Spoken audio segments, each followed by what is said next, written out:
There we go. All right. Welcome, everybody. It's a Thursday afternoon production call. This is for anybody who is currently a licensed agent and out here writing business. It will take about an hour to go over everything for y'all. My name is Amber Blair. I'm an agency owner, direct to Smoke and Joe Martinez, and my co-host James here. Also a agency owner here, direct to Joe Martinez as well. We've got a few stuff we're going to talk about here. Uh, One is going to be assuming the sale. What are the other ones? Lost my notes.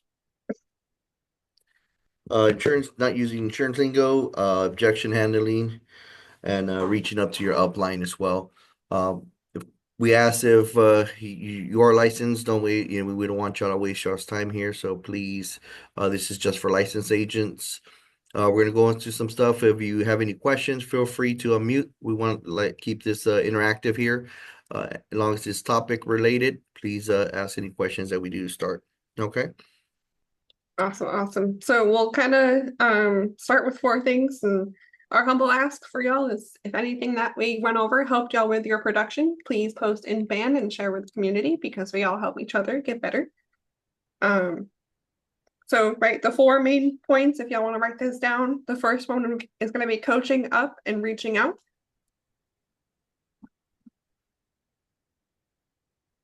The next one is going to be insurance lingo. The third one will be objection handling. And the fourth main topic will be assume the sale.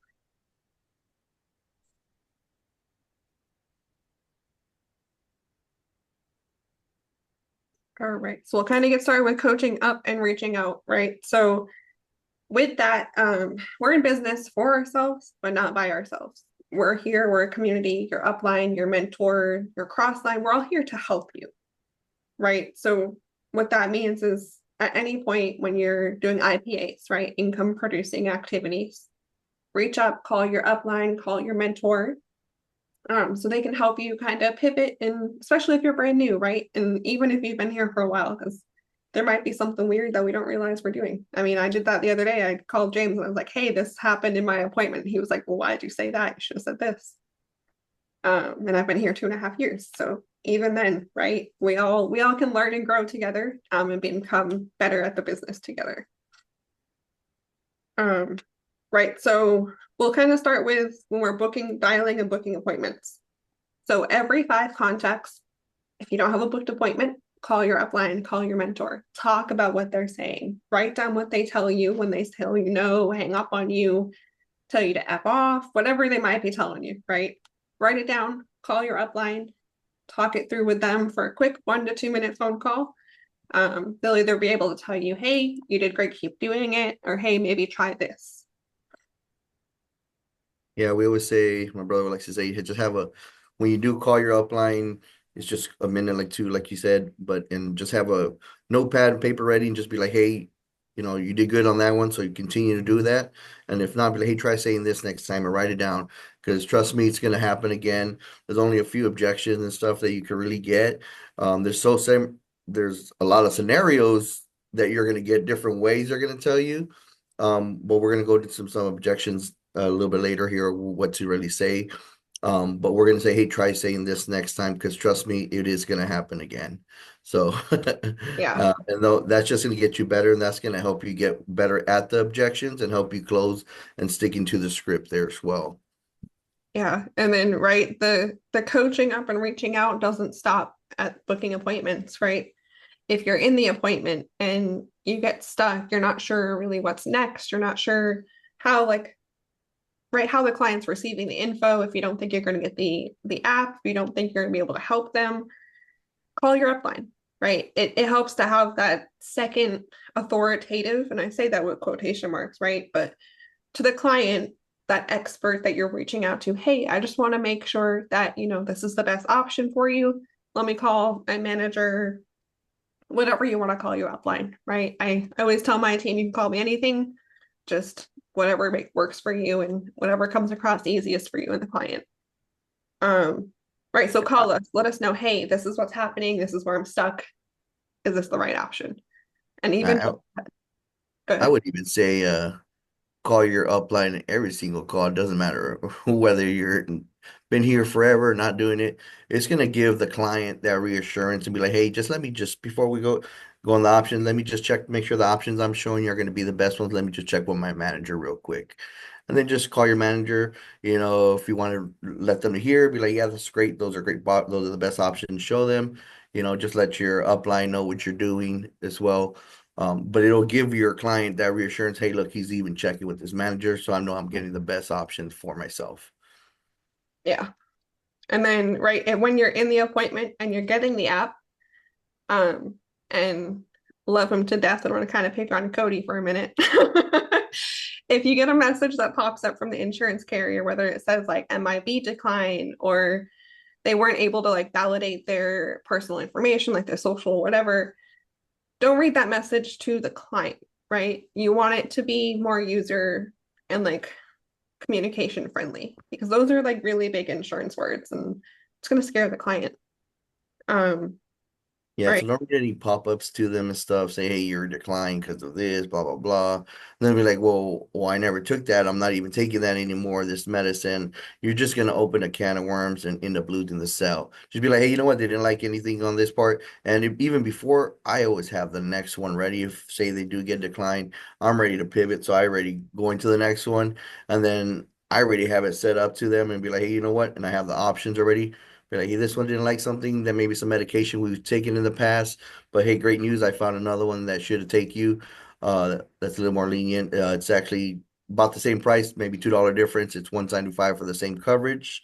Yeah, I'm sending you and then I have already set up. So I'm already like, hey, I'm sending you the HIPAA release form. Hey, just sign that one. It's gonna be through Mutual of Omaha. Now we're going with. Yeah. And if you're not sure who to Make pivot it next seamless. to, Yeah. call Yeah. your upline. Exactly, yeah. If you get stuck and not sure and you get that pop up and you just make small talk and be like, hey, you know what, let me just double check with my manager, make sure this is correct. And I want to make sure I'm doing whatever, you just ask him, let me know what they're doing, and then you get your upline on the line here and then let them know, hey, this is a situation, they got declined. Boom, who's the next carrier? What should I do? Blah blah blah. So it'll just kind of keep you ready knowing that stuff. A lot of times we go over that before. But if you do get stuck, hey, get your manager involved, like who your upline to help you. That's what we're here for.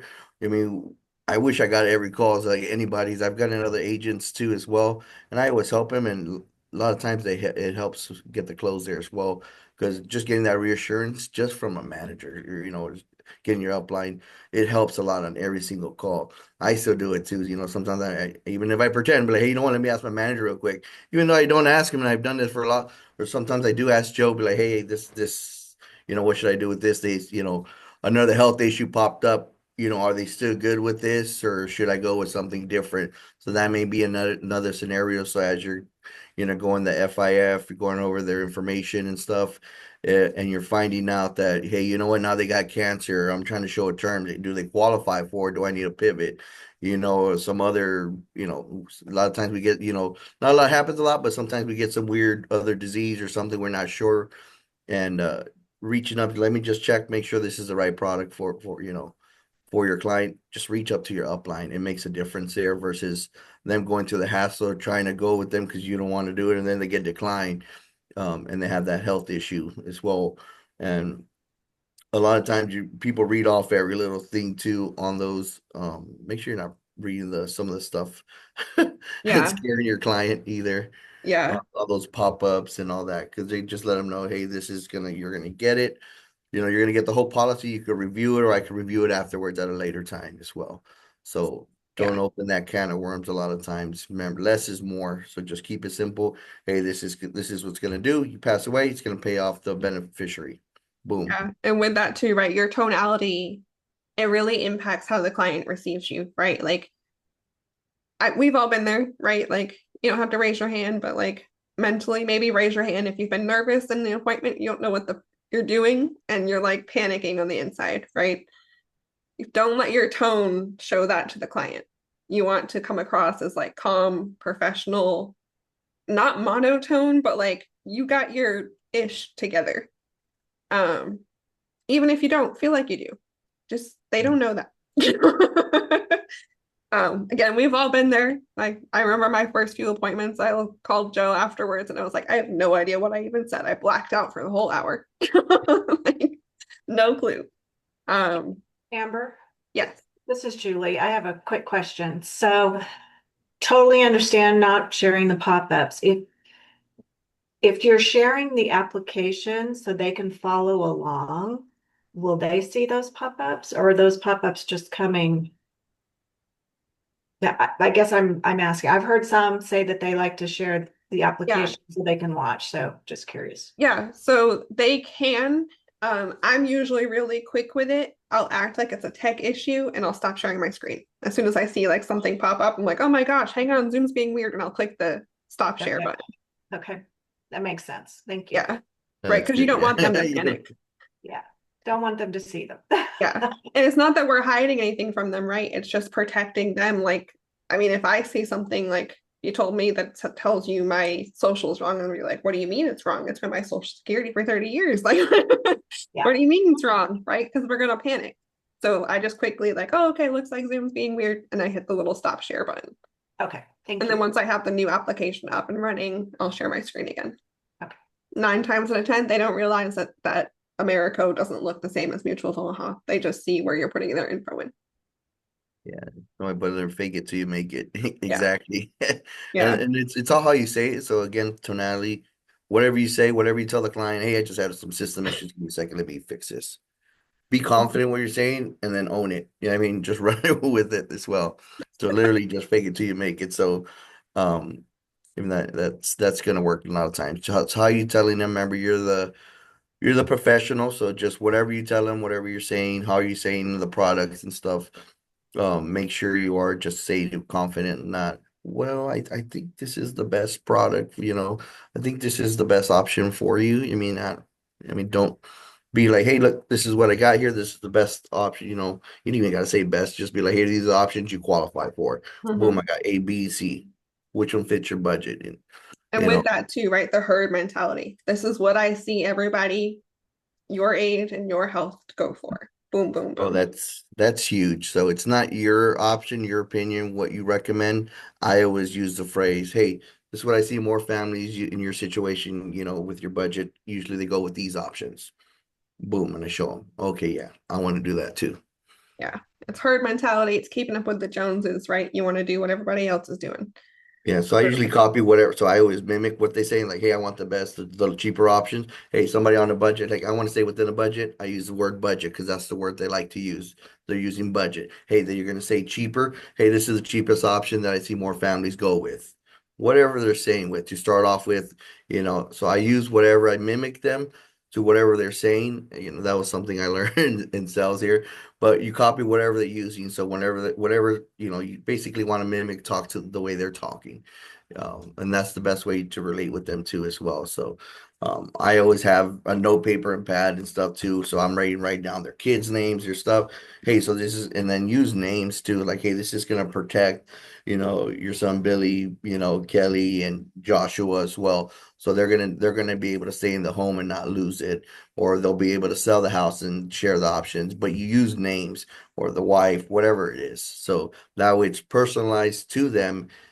That way, hey, because I always tell my clients, this is personalized to you, because every family I help is different. Everything is differently as well, because it's tailored differently, because everybody qualifies for something different and everybody has a different budget. And 90% of it's what's budget. You know what I mean? So what we qualify for, based off our age and health, and then what's in your budget. So everything's different. So I always like to tailor all that, and I let them know. They're like, okay, thank you. Perfect. Yeah. And that ties great into like our next point, right? Insurance lingo. Don't use big insurance scary words, right? That's our job as the professional to understand the insurance. We don't even really have to understand much of it, right? But don't use the insurance lingo with them. Um, what does that mean? Don't tell them, hey, this is Americo's term 100. This is what it does. Hey, this is the full or partial, whatever you're using term 100 to do for them. Yeah, I'm gonna, Match this their is an lingo. IUL policy, it does all this stuff, and you start going into everything it does. No, like this is IUL, it's gonna protect you. You wanted something that's permanent. This is permanent coverage, boom. So remember, again, you're using what they say. So permanent coverage, they don't want a term. Hey, this is gonna cover the whole term, the 30 years, whatever it is, you just say this is gonna cover the full mortgage for the full amount as well for the time of the loan. And you don't say, hey, this is living promise. This is, Yeah. you start saying different lingo or abbreviations. Hey, this is a TLE. When you're showing the clients, even though a lot of times we put TLE, LP, whatever. And then don't show that to the clients, using, hey, this is mortgage protection. This is the mortgage protection. And if you're showing the accidentals, I would say accidental mortgage protection plans. Hmm. Say something around that line. Yeah, you don't want to use, right? Because like too much info will like give them analysis paralysis because they'll want to think about it, right? Like you gave them way too much upfront. Exactly. So they really do have to think about everything you just said. Yeah, and then if Make you're it showing a couple simple. months, it's equity protection or critical period. So Hmm. Make it simple, right? Because like you have to be relatable. Yes, you're the insurance professional, but you're not some, no disrespect for those who do wear suits, but you're not some guy showing up in their front door with a suit, a tie, and this big old briefcase and working for one certain insurance company, right? Like for me, I'm Amber, I'm here. My dog comes into my Zoom and we're just relaxing, having a conversation, protecting their family. Got to be super relatable. And if we're using big words that they don't know, then we're not super relatable. yeah. Um, right. And so with that, right, that ties in with the pop-up messages. Like, don't be like, oh, what's it? Telescript didn't like something, right? Like, hey, looks like the carrier didn't like something. No worries, we got this carrier here. I just sent you that link. Because really, like, if you think, or an example, I have a like, if you have a 75-year-old you're sitting with, you're on Zoom, you built good rapport, and then suddenly you're like, oh, this is Mutual of Omaha's Living Promise. It comes with a 25 or 50%, whatever the percentage is, accidental death benefit rider. Does this. They're really like, I just want to know something that's going to protect my family. Can you give me that? Which this will, but we overcomplicated it for them. So now they're just like, yeah, I'm out. Like, you said too much. I'm gonna leave. No, definitely. What else we're at? Where's go? Objection handling. Yeah, this one probably be a good one here. Objection handling here. So the first one is when you're booking the appointments there. Uh Usually I think there was some on the script, but this one really, you just want to, when you're booking appointments, I really use, me personally, I use three things pretty much for everything. One of the main ones, they tell you, hey, I'm busy, I'm at work, I can't talk right now. Hey, that's exactly why I'm calling. That's going to help you 99% of the time. So you can use that towards everything. Like, hey, that's exactly what I'm calling. Hey, I'm busy right now. Hey, I can't do it right now. That's exactly what I'm calling. I was actually seeing if we have some time tomorrow at 4 o'clock available, or I have a 3 o'clock. What works better for you? So that one's going to help you buy time and get back stuff as well. Um, Another one that you've seen some of us do it live when we're dialing as well is kind of ignoring them. That's one thing, just to bypass any objection they're saying. Don't acknowledge um, some of the dumb stuff they say. They're just reacting. So they're knee-jerk reaction. So they're gonna say random stuff and just kind of ignore it and just go on. So I just be like, oh, okay. And then I go right back into script. Like that one's okay, and go back into script is gonna save you a lot of hassle. Yeah. Hey, I don't remember doing that. Oh, okay. Looks like it was a while back.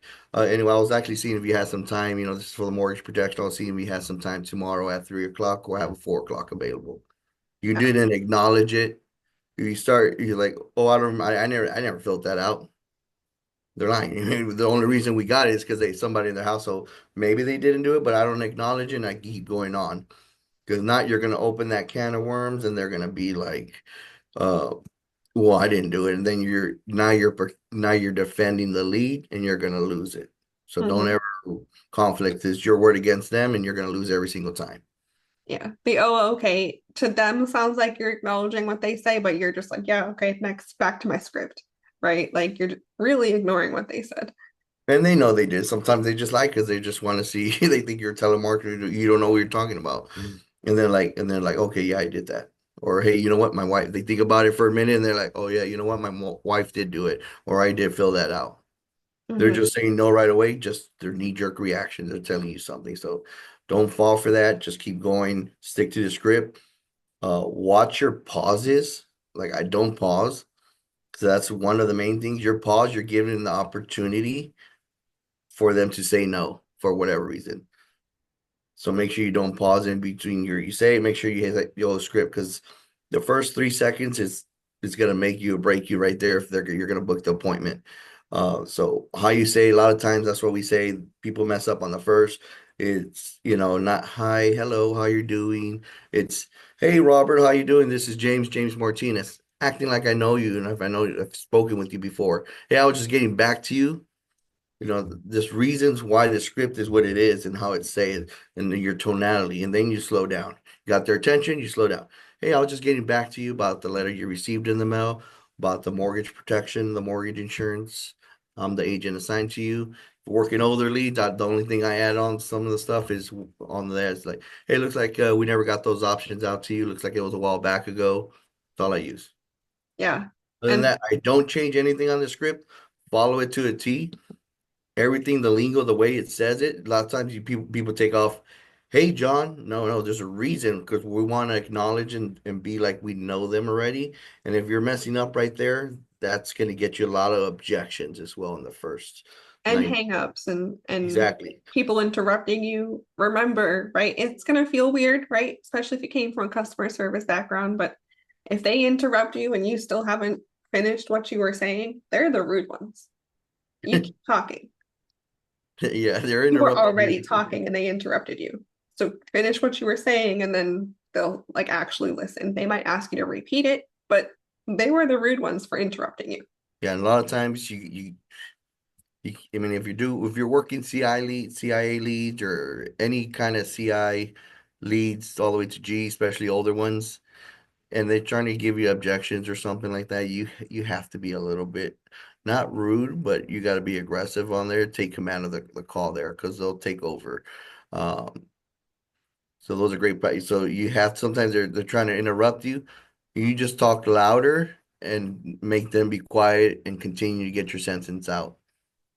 Mhm. Yeah. And right. And that might feel weird, especially if it came from a customer service background, because you're told to listen to the customer when they speak, but you were already talking. You're the professional calling them for something that they requested. So keep your posture, keep your tonality. And another really like important thing is you don't want to yell on the phone, right? Like if their background is loud, that's when I get quieter. Talk lower and then be like until they're like, oh, hold on, let me go to the other room because it's loud here. Let me go outside. Then that's where you want them and I started all over again because they didn't hear anything you said because Hmm. it was so loud. You got their attention. And I was like, okay, hey, again, this was James Martinez. I was getting back to you about the letter you received in the mail about the mortgage protection, the mortgage insurance. I'm the agent assigned to you. Just takes about 10-15 minutes over the phone. I was actually seeing if you had some time to. So I do it a little bit different. That's mine. Yeah. But Yeah. I do it backwards and then I verify all the information, but I still hit all the points.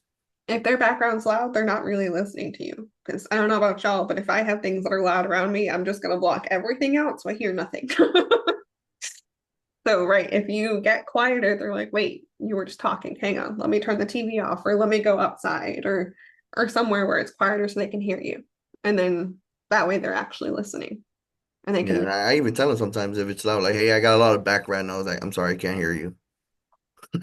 yeah. I mean, do Um, telemarketers do that? No. So that's what sets you apart. So make sure you're not going fast. You watch your tone. Then don't feel like you have to watch your speed. A lot of us think we're not going fast, but you're talking fast. Like, hey, this is James Martinez. I'll get back to you about the letter you received in the mail about the mortgage protection, the mortgage insurance. I'll just have to, 10, 15 minutes, and then and then they try to interrupt you. And what do? You go faster to try to get the sentence out. Don't do that. They're just gonna hang up. And we laugh because we've both done that, We right? all done Like, it. oh Yeah. crap, I need to talk faster because they can't hear me. Or they said, oh, I'm in a hurry. Okay, great. Me too. Anyway, does tomorrow at this time work for you? If they answered their phone, they're not busy and they're not in a hurry. If they were, they would not answer the phone. Because I don't know about y'all. If I'm actually busy, my phone's probably not even in my hand.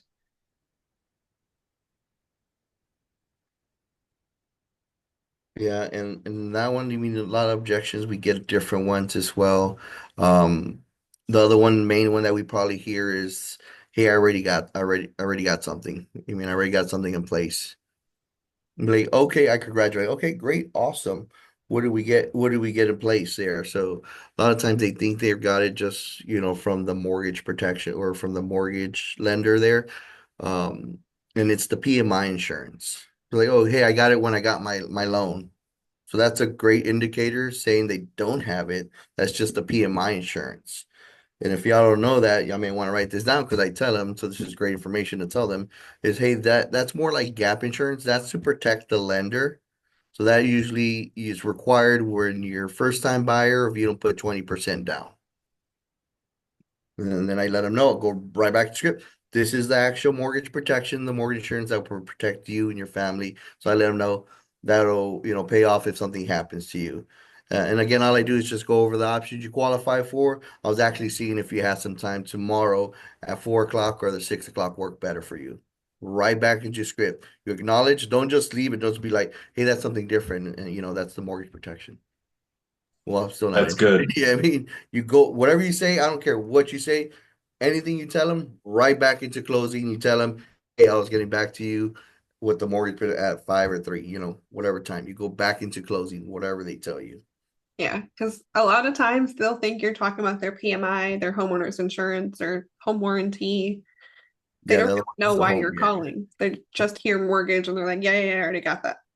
yeah. The other ones they think it's the homeowner insurance. So again, I let them know, hey, that's the homeowner insurance. Yeah, I got it through State Farm or Progressive. Oh, hey, you know what? You're talking about the homeowner insurance? Yes. Hey, that's something different. That's more for the property. So if you get like a fire or flood, this is the one to protect the loan if something happens to you, or same thing. Go back to the script. This will protect you if you pass away. This will actually pay off the loan. And again, all I do is go over the options. And I was actually seeing if you had some time tomorrow. Does it 4 o'clock or 6 o'clock? Right back into it. You acknowledge and then redirect, let them know what it is, and then go back into closing.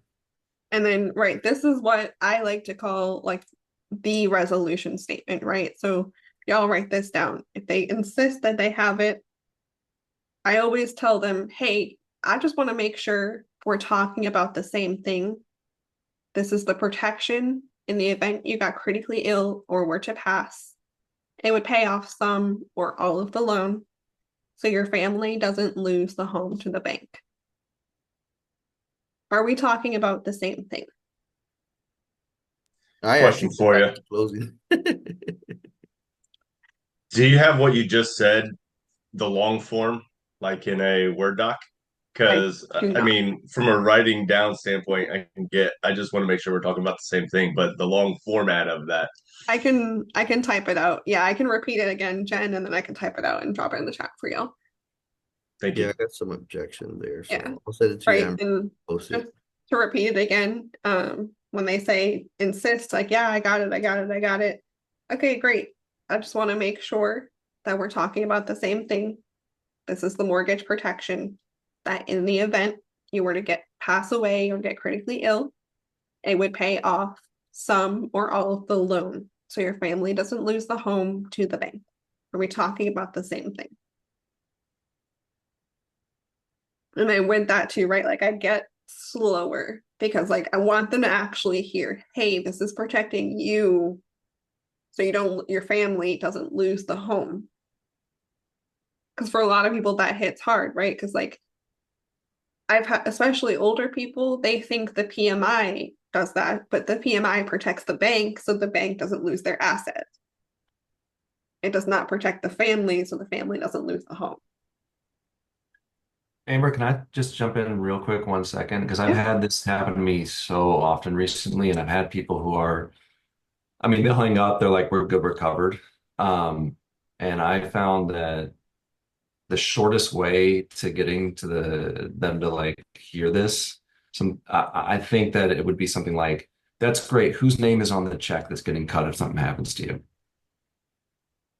Because if it's the bank's name, that means the bank is going to be in possession of your home, right? So just a quick thing, because I've had people really, they are so sure that they're covered and they don't want to hear anything from me. Yeah. Yeah. No, that's good, That's good. especially if they're a CI lead, and I I love CIs because they're sassy and I get to be sassy back. So when they're a little bit like, nah, I got it, like, oh, okay, I'll hit him with a blunt statement like that. Like, hey, what is this coverage? What does it do? Who gets paid out on the policy you have? Right? Because if you're gonna be short tempered and like sassy in your response, hey, I'm gonna kind of match you, but in a polite way. That's good. Any questions about those three so far? We have one more thing for objection handling, but before we move on to anything else.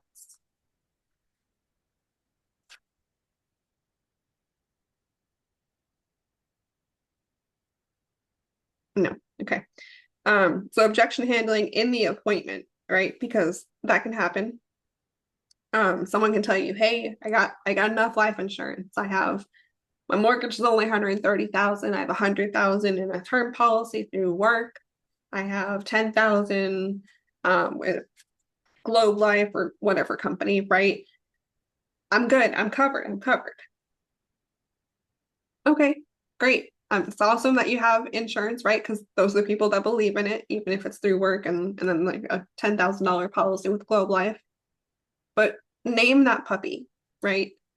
Tell them or ask them what they got those policies for. Hey, that 100,000 through your employer, does your employer own that? Okay, great. So that's likely for income replacement, is that right? Okay, great. And then that 10,000 with whatever company, did you get that for like final expenses, or what were you kind of getting that for? Make them remember like, oh, okay, cool. Yeah, I have this box checked. I got the income replacement checked. I got final expenses checked. I don't have my mortgage protection checked. That's why they called in on the postcard or filled it out or whatever type of lead you're working, right? So make them name that puppy, name what their existing coverage will do for their family, and then bring it back to that's why people get this separately from their nest egg. Because what they already have in place is their nest egg. This is separate. This pays off the mortgage, so their family doesn't have to use the nest egg to pay off the mortgage. Yeah, so a lot of times we're in the appointment. I know we hate asking that question, or sometimes we're scared of asking if they have something in place. But I actually get excited when they do have something, because guess what? They believe in insurance, and a lot of people don't have enough insurance. The mortgage is $300,000-$400,000, and they have, even if they have 100,000 through work, that's not enough. Guess what? You need more, so we got to close that gap. So sometimes you could use that to your advantage. Be like, hey, you know what? You do have, so when you're showing the full mortgage, hey, 400,000, it's two something. Oh, that's too much. That's out of price. Hey, you know what? We probably just need more, probably half or partial. Because remember, you also have the other 100,000 from work. So use it towards your advantage. So I always like to use like, hey, if I need it, I'm gonna use it. If I don't, if they have like a large policy, okay, then I name that puppy and I push it away. Hey, that was for income, right? Okay, we don't want it to eat up the whole policy. If you had the 400,000, if they have a $500,000 policy, that's gonna eat up. They're only gonna have 100,000 left over. That's nothing. You know what I mean? Then they're gonna have a year or two. They're gonna lose their house in a year. So I mean, so you name that puppy, use it towards your advantage if you need to. Hey, I'm gonna use it and I'm gonna have it underneath as well. You know what? Then maybe we just need a little bit more, just to get closer to cover the full mortgage on that part. So a lot of times you use it towards your advantage as well. Because if they buy insurance, hey, they're gonna get more insurance because they need more because they see that they don't have enough and they see the value in it. Versus somebody that doesn't have an insurance, What do they tell you at the end? Usually 90% of the time. You know, I don't see the value in it. Maybe not really. But somebody has insurance and you know what? You found out there's a gap between there. You know what? I don't have enough. The one through work is not going to be enough. You know, I only got 10,000. What is that going to do? They already have insurance, so they already believe in it. So that's going to be a lot easier to close because they believe in insurance for y'all.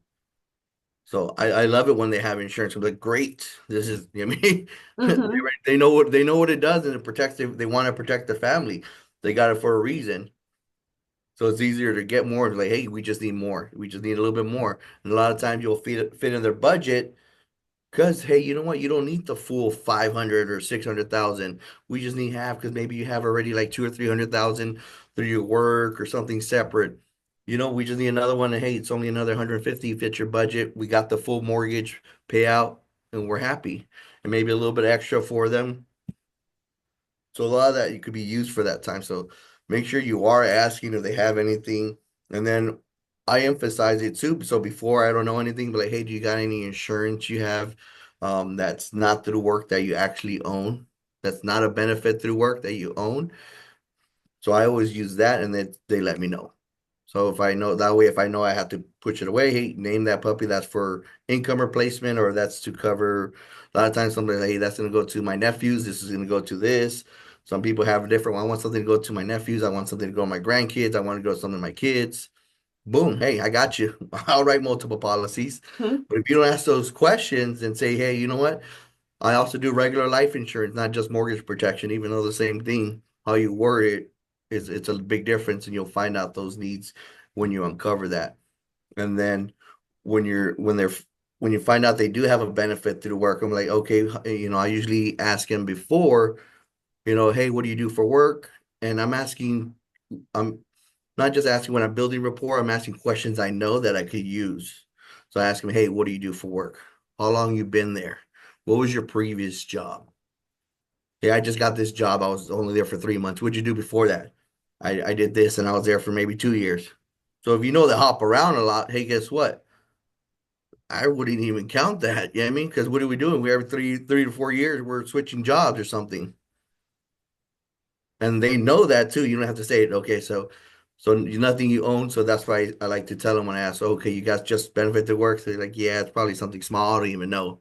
They don't know. It's because they're always hopping around jobs because they don't stick around to know what they have in place. So I was like, okay, so no, you don't have anything that you actually own. No. Boom.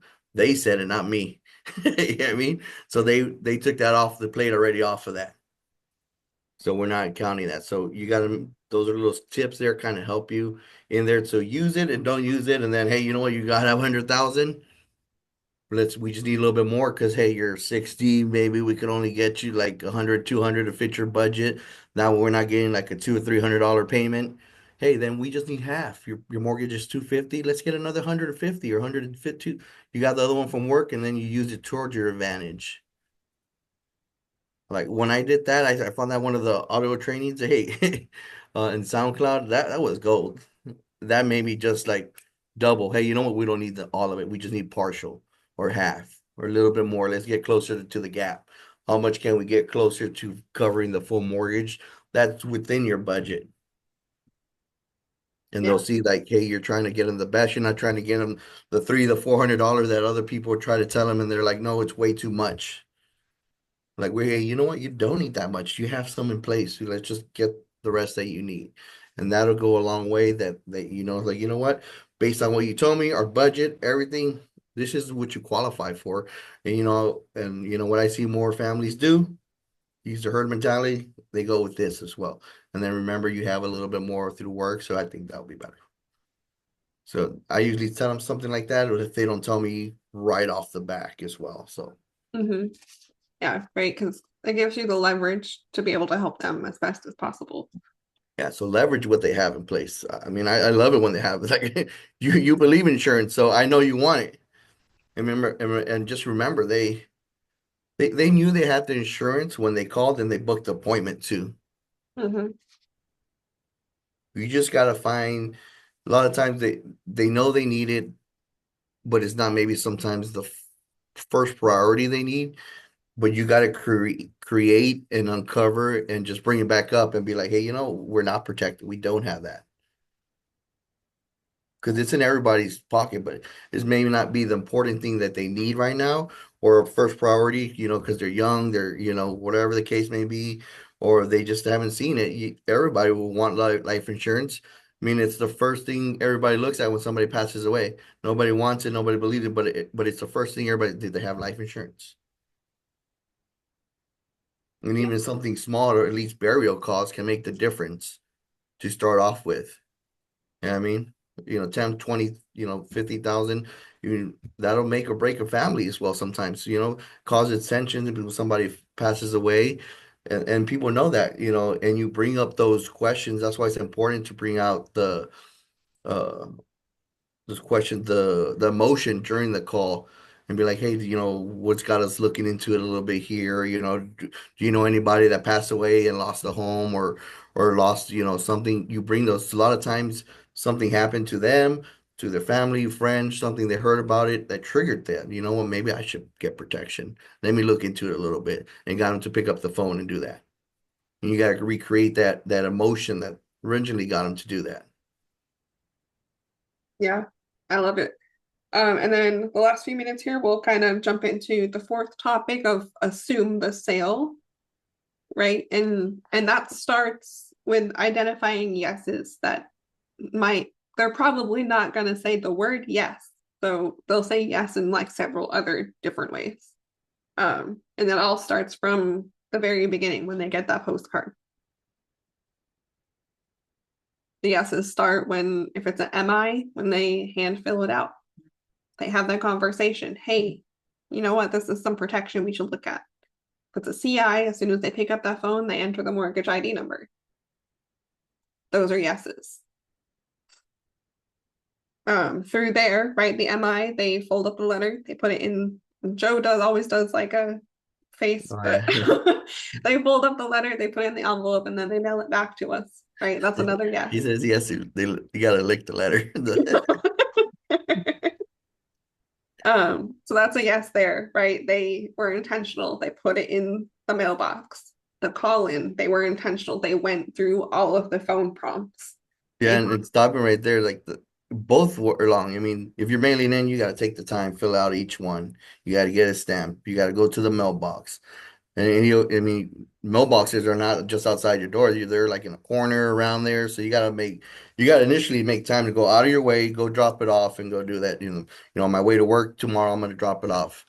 And Joe always says, "Oh, you forgot it. You forget to take it." Oh, then the next day, your wife tells you, "Hey, make sure you take that letter so you can, drop it off at the mailbox." So the next day, okay, so then you got to make sure I'm not going to forget it.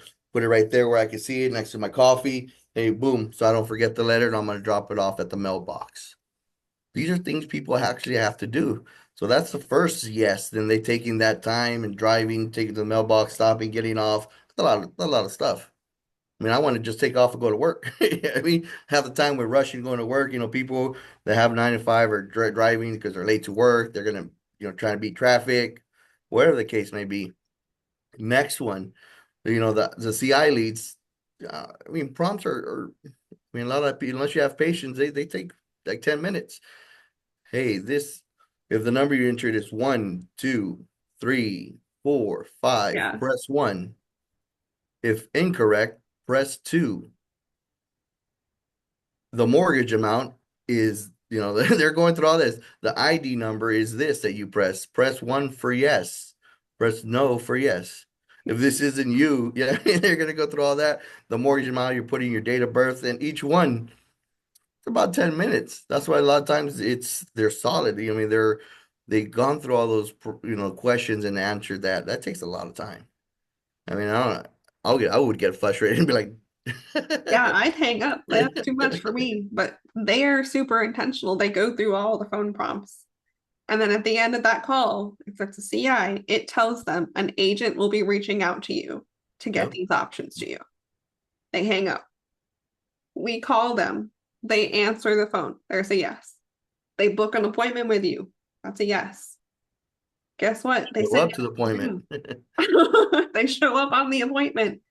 They're taking the time to get their background ready, make sure everything looks good, right? Because they want to be presentable. That's a yes. Yeah, and that's already 5, 6 yeses before you even show them anything because they want it and they know they need this product that, they want it. So they're showing up. And there's only three things that kind of show that, after that is, people buy for three reasons. First one, do they like you? And that one's out the door because they already showed up for your appointment. If they're showing up for your appointment, they like you already. So it's only the other two reasons. And the other two reasons are, hey, do they understand what you're selling them? Do they understand the product and how it's going to benefit them? So a lot of times people say, give you a think about it because they don't understand how it works. Sometimes they get confused with like critical period, or if we don't do a good explaining, whatever the case may be, they don't know how it works. And then the other one, which is the main one, does it fit their budget? You can figure out the other two once they get them on the appointment, you could close. Yeah. And that's the only reason people don't buy. I mean, everything else is just fluff. So just build a rapport. They like you. They showed up already, so they got the trust already there. So they're saying yes. And it's your job just to build a rapport and then just find something that fits their budget and make sure they understand it. So a lot of times make sure, be like, hey, does that make sense to you? Do you understand what we're getting? Now, and that'll prevent also chargebacks or anything like that as well, because they understand what they're getting. Hey, this is, don't tell them it's 6 months worth of mortgage payments, and then make sure they know, you know what, they're going to pay it in a lump sum. So it's going to be $10,000, and then they're going to get that. So make sure you do it. So, I got a policy for 10,000. Well, what is this going to do? I thought we got 6 months of mortgage payments. So like then you got to go back and explain this they're going to pay it in a lump sum. Hey, so your mortgage payments is 1,000. This is going to give you 10 months, 10,000. I mean, whatever the case may be, because this will fit your budget. Oh, okay. But if you don't explain that, so make sure you do that at the end of the call. So once you get them hooked and they said yes and everything, make sure, hey, you know what, this is going to be this. It's going to be, it's a whole, permanent coverage, so there's not going to run out. So this is you're going to make no matter what. It's going to give, John or Mary the 10 months worth of mortgage payments, and they're going to pay in a lump sum of $10,000.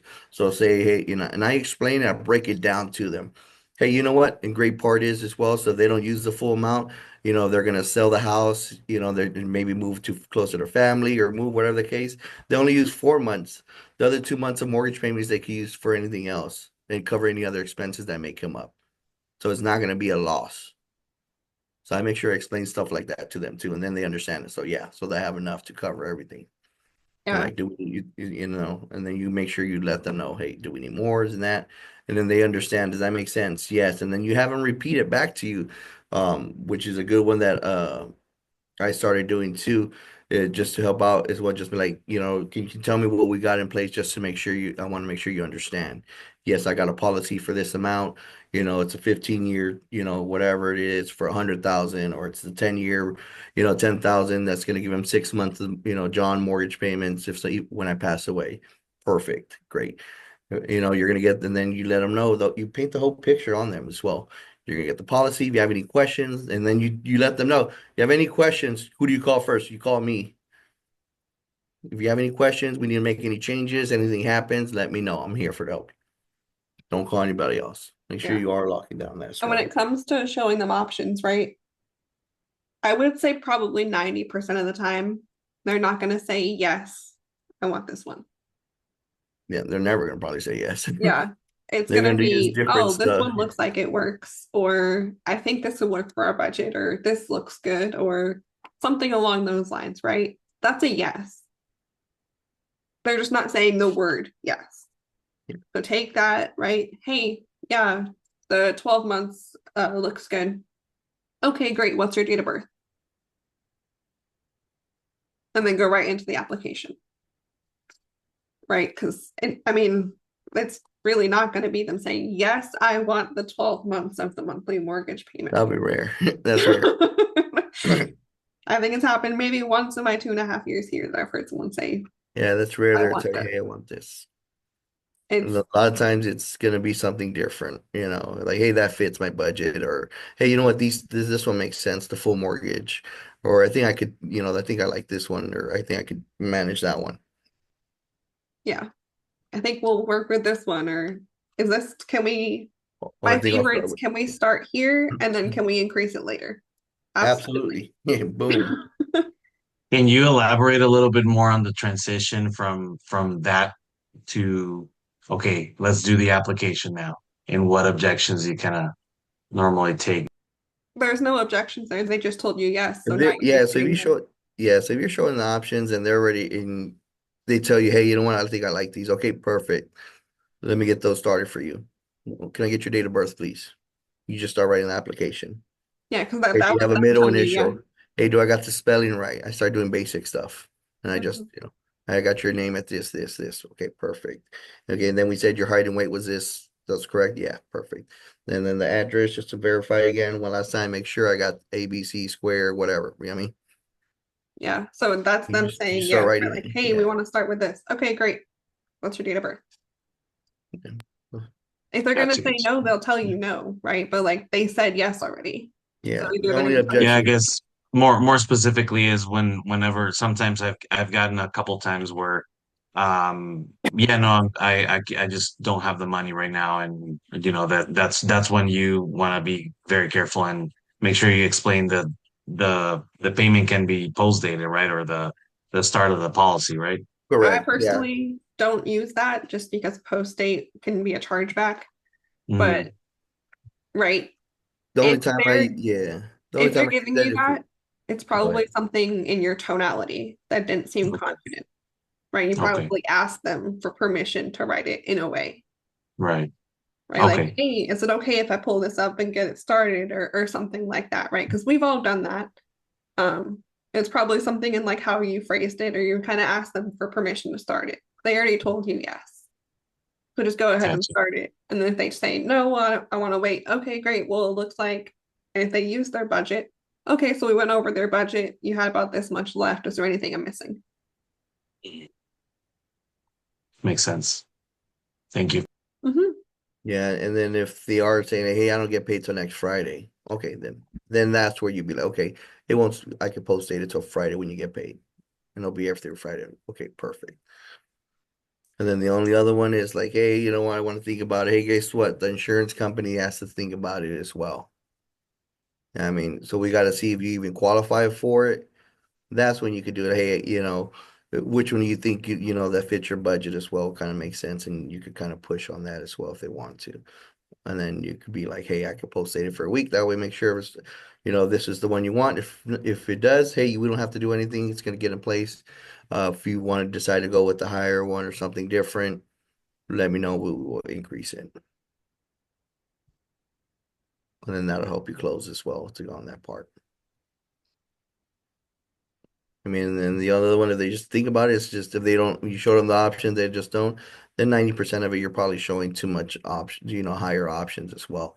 I mean, our average usually it's about like 100. So if you're not got something like in the 80s to $100 a month, depending on that, or like 10%, depending, that's our national average, right? Yeah, So if you don't 85 to have, 100, and then the so that's 10%. why a lot of times I show maybe like the full mortgage. If they're kind of up there, I start off with half and then like partial and even less. You know what I Yeah, mean? So right. So you want to have something, one of those prices in those as well, like the second ones as well. yeah, the 85 to $100 range, and then the 10% rule, which is 10% of their monthly mortgage payment, is usually a good number people are comfortable with too. Yeah, if you don't have something in those, then you're probably showing 500, 600. Ain't nobody, and they're not gonna want that. And because a lot of times that comes up, just because they're older or they have health conditions, and you got to show them, and you're trying to get the full. Remember, our job is not to get them the full coverage. Our job is to get the most amount of coverage at the least amount of premium. And that may not necessarily be 90% of the time. It's not the full mortgage. It's rare if I ever get a full mortgage payout. Usually it's just partial or half. Because it's 90% of it's going to be out of their budget. So you got to remember that our job is not to get the full mortgage coverage. We're trying to get the most what they qualify for at the least amount of premium as well. So for the best option. Well, awesome. But getting close to the top of the hour here for y'all. Any questions maybe?